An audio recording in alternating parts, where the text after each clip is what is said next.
दोस्तों आज का वीडियो उन लोगों के लिए इंपॉर्टेंट है जो घर की कंस्ट्रक्शन करवा रहे हैं और देखो प्लॉट खरीदने जा रहे हैं। प्लॉट खरीद तो लोगे लेकिन धोखाधड़ी काफ़ी ज़्यादा है, तो ये 5 से 6 चीज़ें आपको पता होनी चाहिए प्लॉट खरीदने से पहले।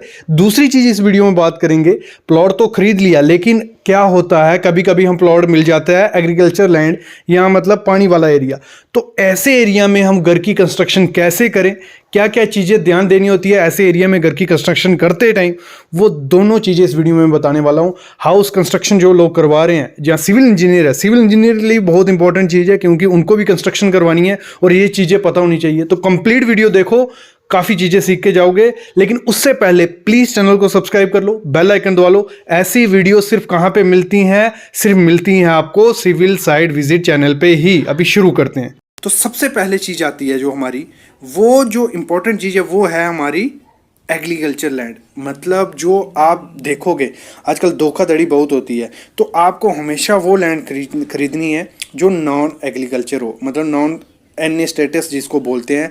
देखो 3-4 टाइप की आती है, N A I T, N A agriculture, N A रेजिडेंश।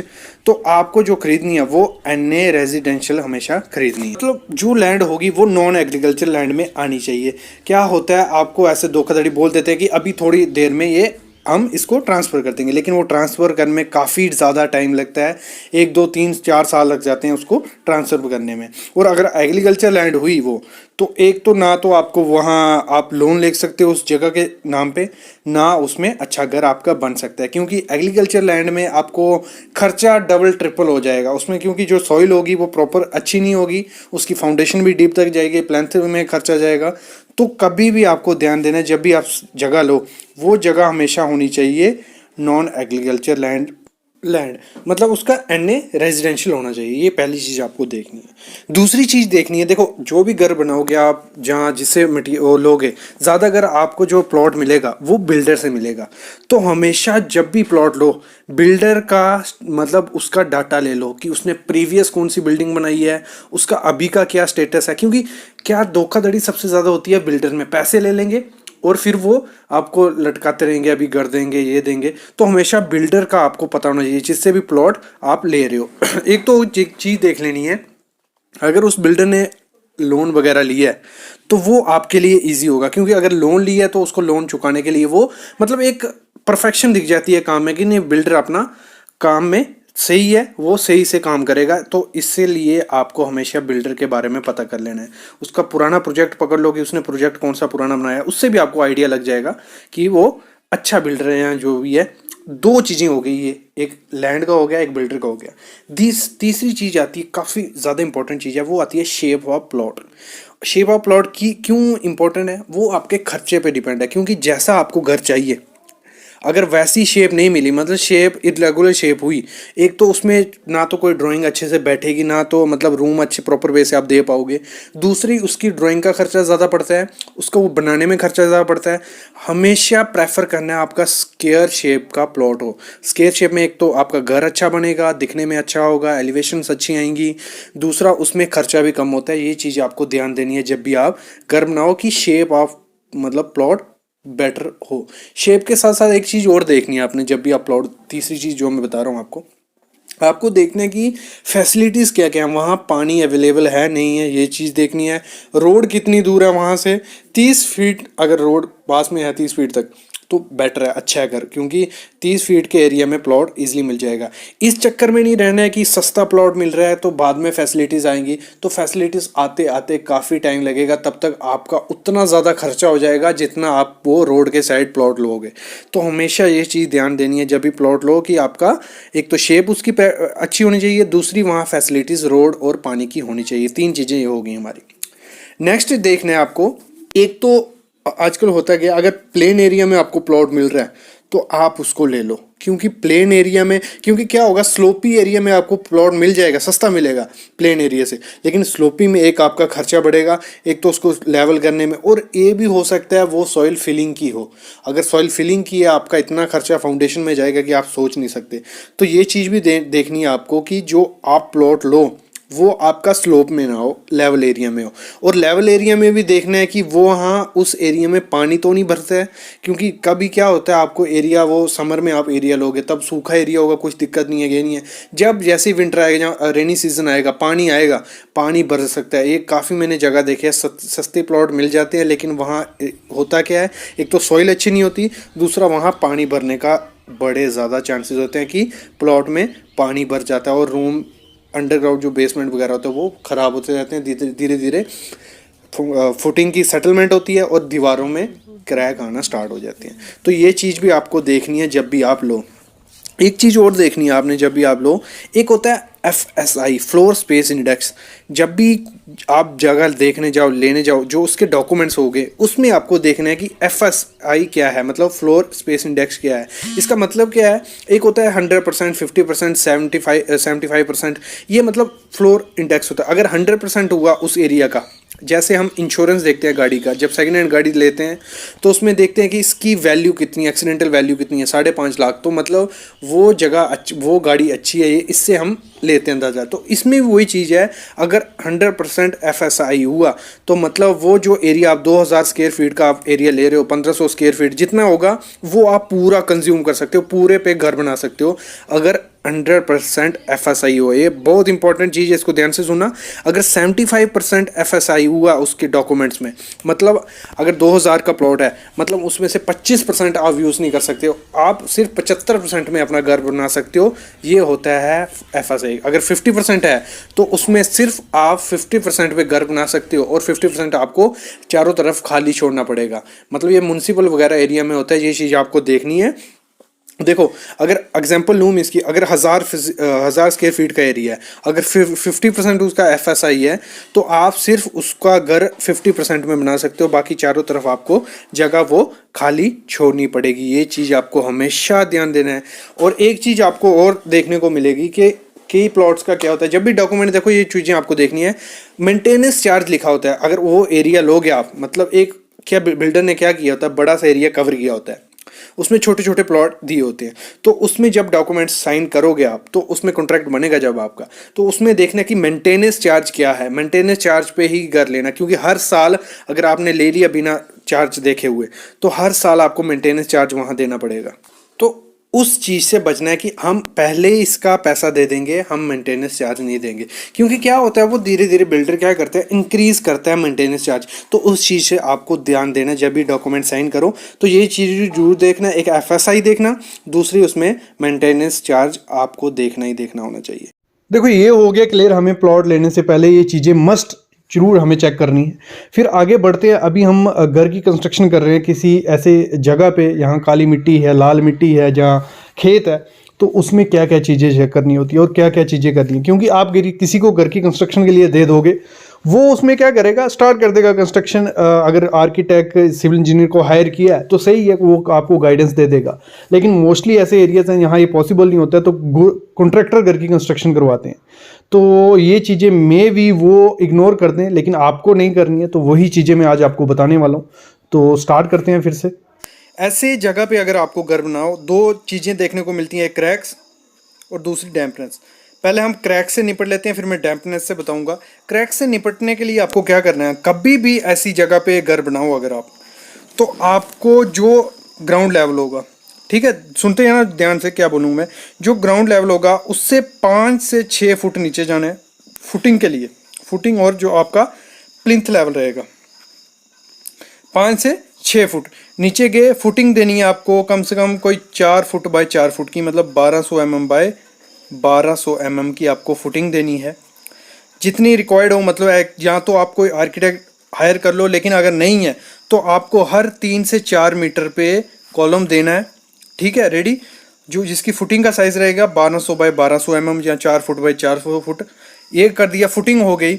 वहाँ से आपको प्लिंथ स्टार्ट करना है, लेकिन प्लिंथ वो आप कोई दिक्कत नहीं अगर आप स्टील ऊपर आके प्रोवाइड करना चाहते हो, लेकिन उस लेवल से प्लिंथ आप फिलिंग करना स्टार्ट कर दो।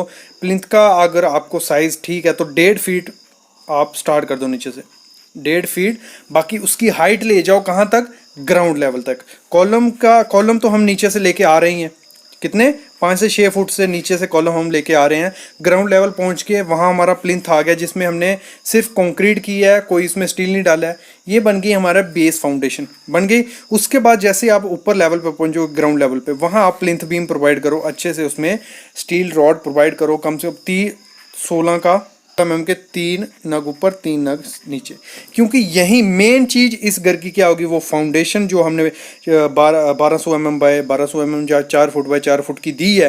फिर हमारा प्लिंथ बीम जो भी क्रैक को बचाएगा, मतलब अगर नीचे सेटलमेंट, क्योंकि ऐसी सॉइल में सेटलमेंट एक्सेप्टेबल होती है 65 mm से 100 mm, तो इतनी सेटलमेंट इस जगह पे देखी जाती है, इतना मिट्टी बैठती, इतनी फाउंडेशन बैठती है ऐसी जगह पे, तो इतनी बैठेगी तो उसको काउंटर कौन करेगा, वो करेगा हमारा प्लिंथ बीम और हमारी फाउंडेशन।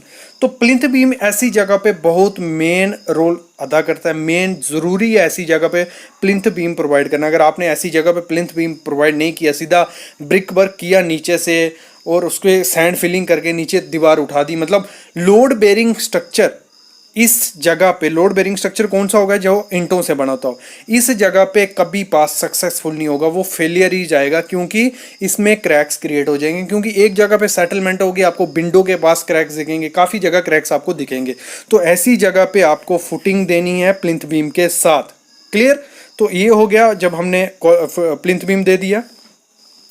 फिर इसमें एक चीज़ आपको ध्यान रखनी है, अगर पॉसिबल हो तो ऐसी जगह पे प्लिंथ बीम देके कॉलम का सरिया करके तो उसको 5 से 6 महीने जगह छोड़ देनी चाहिए, मतलब उसको अपनी हालत पे छोड़ देना चाहिए। एक उसमें जो भी सीज़न चल रहा होगा 6 महीने तक उसको छेड़ना नहीं है। देख उसके बाद जो उसमें बन गया होगा सिस्टम, उसके बाद 6 महीने के बाद आपको उसमें ब्रिक वर्क करना है। ये अगर आप कर सकते हो, ऐसा कोई मतलब इतना कंपलसरी भी नहीं है, लेकिन अगर करोगे तो वो एक सेफ्टी फैक्टर लेके चलेगा, क्रैक्स के और चांसेस कम हो जाते हैं। जब आपने ऐसा कर लिया, फिर हम जब उस पर ब्रिक वर्क करेंगे, जैसे ही ब्रिक वर्क किया 2400 पे नीचे से 7-8 फुट पे आपको लिंटल प्रोवाइड करना है, वो मस्ट है। लिंटल आपको प्रोवाइड करना ही करना है। उसमें आपको क्या करना है, 12 के 2 रॉड ऊपर 12 के 2 रॉड नीचे, मतलब 2 रॉड ऊपर 2 रॉड नीचे, पूरे फेरी में एक टाई कर देना है। टाई बीम की तरह, हम लिंटल बीम को टाई बीम भी बोल सकते हैं, एक टाई कर देना है पूरी बिल्डिंग को। उससे भी क्या होगा, क्रैक के चांसेस और कम हो जाएंगे। मतलब हमारा नीचे प्लिंथ भी आ गया, टाई बीम भी आ गया, और जब हम ऊपर स्लैब बनाएंगे उसमें बीम आएंगे, तो एक हमारा सेफ स्ट्रक्चर हो जाएगा वाटर लॉक्ड एरिया में, जहाँ पानी रहता है उस एरिया में क्या होगा, वो मतलब एक कॉम्पैक्ट चीज़ बन गई, जिससे ना तो वो नीचे बैठेगी ना कुछ। और इसको अगर उस एरिया में और ज़्यादा मतलब ज़्यादा कॉटन पानी रहता है, जहाँ और ज़्यादा मिटीलिटी है, मतलब वाटर टेबल है ऊपर है, तो उस एरिया में क्या करना है, जब आप फाउंडेशन का 5 से 6 नीचे जाओगे, 5 से 6 फुट नीचे जाओगे, तो जो आपकी फुटिंग होगी 4 फुट बाय 4 फुट की, उसमें 5 से 6 फुट में जब जाओगे तो उसमें आपको पत्थर प्रोवाइड करना है। जो पत्थर रहता है ना, मतलब जो अच्छा पत्थर जो 5% से कम पानी सोखता हो, ऐसा पत्थर, जो मतलब ऐसे एक पत्थर रहता है जो ऐसे सीमेंट की तरह दिखता है, वो पत्थर जैसे आप सामने देख रहे हो, ऐसा पत्थर आप यूज़ कर सकते हो। ये पत्थर आपको नीचे डाल देना है, उसके ऊपर पीसीसी की लेयर रखनी है एक आपको, जो M7.5 की रखो या M10 की रखो, ये रख के उसके ऊपर आपको जब हो जाएगी पीसीसी, उसके ऊपर सरिया बांध के फिर आपको फुटिंग करनी है। और पॉसिबल हो इसमें फ्लैट फुटिंग करो, मतलब जो हमारी फ्लैट फुटिंग रहेगी, जिसकी आप जो डेप्थ रखोगे वो आप कम से कम 200 mm आपको रखनी है। ठीक है, उसके बाद हमारा जो प्रोसीजर मैंने जैसे पहले बताया वो फॉलो करना है, तो आपकी फाउंडेशन सेफ रहेगी, उसमें कोई भी सेटलमेंट के चांसेस कम होंगे। जैसे आप सामने देख रहे हो, ये ऐसा ही एक वाटर लॉक्ड एरिया था जहाँ पानी रहता था, इसमें हमने यही प्रोसीजर कराया। नीचे पत्थर का हमने पहले स्टार्टअप बनाया, उसके ऊपर फाउंडेशन की, उसके ऊपर जो हमारा प्लिंथ बीम आया ऊपर तक, उसके ऊपर हमने जो स्टील वाला RCC वाला प्लिंथ बीम दिया, उस पे हमारा कंप्लीट हो गया। इसके बाद हमारे यहाँ जब हम इस लेवल पे आ गए, जैसे मैंने कहा ग्राउंड लेवल पे पहुँचने के बाद हमें RCC का प्लिंथ बीम देना है। उसके बाद हमारा कम से कम ग्राउंड लेवल से ऊपर 4 फुट और उठना है, ग्राउंड लेवल से 4 फुट। अगर 4 फुट वहाँ पे उठना है जहाँ रोड लेवल नीचे होगा, वहाँ जहाँ पे अगर हमारा ग्राउंड लेवल से रोड लेवल है 7 फुट, तो आपको जो फाउंडेशन ग्राउंड लेवल से, हमारा रोड कितना है 7 फुट है ना, तो आपकी ये होनी चाहिए कम से कम 10 फुट ऊपर उठना है आपको। फिर आपका सेफ्टी फैक्टर है कि अंदर आपके घर में पानी नहीं घुसेगा डायरेक्ट, कहाँ से, रोड से पानी अंदर नहीं आएगा और नीचे फाउंडेशन में पानी जाने के चांसेस काफ़ी ज़्यादा कम हो जाते हैं। अभी बढ़ते हैं हम लोग आगे। देखो, आगे बढ़ने से पहले एक चीज़ कहूँगा, जिनको अभी मैं बताने वाला हूँ प्लिंथ प्रोटेक्शन के बारे में। जिनको प्लिंथ प्रोटेक्शन नहीं पता है, मैं डिस्क्रिप्शन में लिंक दे दूँगा, आप देखो प्लिंथ प्रोटेक्शन क्या होता है।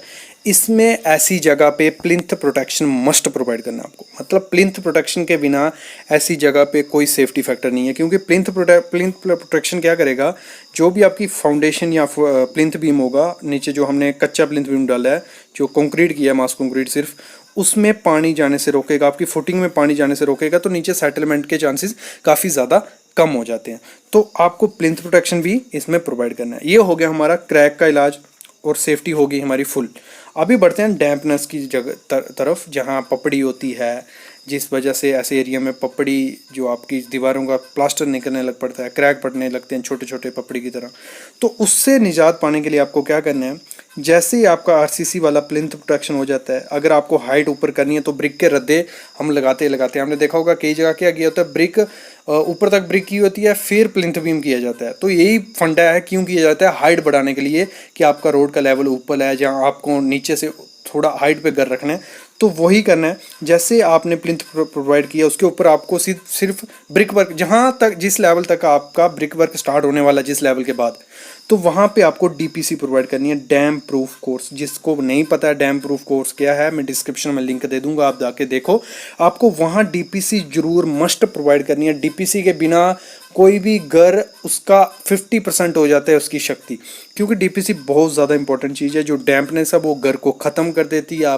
आपके घर की मतलब काफ़ी स्मेल हो जाएगी, काफ़ी उससे बीमारियां हो सकती हैं, तो ये काफ़ी चीज़ें होती है डैम्पनेस से। तो वही चीज़ को ख़त्म करना है, हमको डीपीसी प्रोवाइड करनी है। जहाँ तक हमारा लेवल उठाना है, उसके बाद ब्रिक वर्क स्टार्ट होने वाला है, वहाँ आपको डीपीसी कैसे प्रोवाइड करनी है। 3-4 किस्म की डीपीसी आती है, वो मैं डिस्क्रिप्शन में लिंक दे दूँगा, आप देख भी सकते हो वीडियो। बाकी आपको 2 इंच का कंक्रीट का माल बनाना है, अच्छा M20 का या M15 का, जो भी आपको प्रेफरेबल हो। M15 जाओ, कोई दिक्कत नहीं है, इसमें स्ट्रेंथ की कोई ज़रूरत नहीं है, बस एक इम्परमेबल मेम्ब्रेन बनानी है कि पानी नीचे से ऊपर सोख के ना जाए। तो जो 2 इंच का आप कंक्रीट बनाओगे, उसमें आपको डॉक्टर फिक्सिड का केमिकल आता है, या फोसरॉप का, जो भी कंपनी वहाँ अवेलेबल है, उसका केमिकल मिक्स करके एक अच्छी सी लेयर आपको बनानी है। प्रॉपर वे से उसको वाइब्रेट कर लेना है कि उसमें से नीचे से पानी ऊपर नहीं निकलना चाहिए। और पॉसिबल हो, जहाँ जहाँ ईंट आपकी मिट्टी के साथ टच होगी, वो वाली वहाँ आप प्लास्टर कर लो पहले, या कोई भी जो प्लास्टिक की शीट्स आती हैं वो प्रोवाइड कर लो। फिर उसके बाद मतलब जो ईंटें आपकी स्टार्ट होंगी जहाँ से, वहाँ पानी नहीं लगना चाहिए। मतलब नीचे की 4-5 ईंटें जो मिट्टी के साथ टच हो रही हैं, जहाँ प्लिंथ बीम है, वहाँ बिल्कुल आपको ऐसा मटेरियल बना देना है कि नीचे से पानी ऊपर जाए ही नहीं। तो यही बेसिक रहता है फंडा, कि एक तो आपको क्रैक से बचने के लिए बताया मैंने, दूसरा डैम्पनेस से बचने के लिए।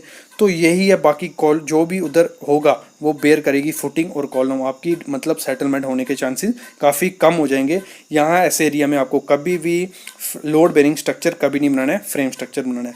इसके रिलेटेड आपको कोई भी क्वेरी रहती है, आप कमेंट करना। हमारा टेलीग्राम ग्रुप है, व्हाट्सएप ग्रुप है, इंस्टाग्राम ग्रुप है, फेसबुक है, हम टम्बलर पे हैं, पिनियरस्टो पे, सब चीज़ों पे हम हैं। आप लिंक पे, आप नीचे लिंक पे क्लिक करो, आपको पेजेस मिल जाएंगे। बाकी आप कमेंट्स कर सकते हो, आपको ज़रूर उसका आंसर दिया जाएगा। थैंक यू गाइस, और प्लीज़ चैनल को सब्सक्राइब करो अगर आपको वीडियोस पसंद आती हैं। Thank you.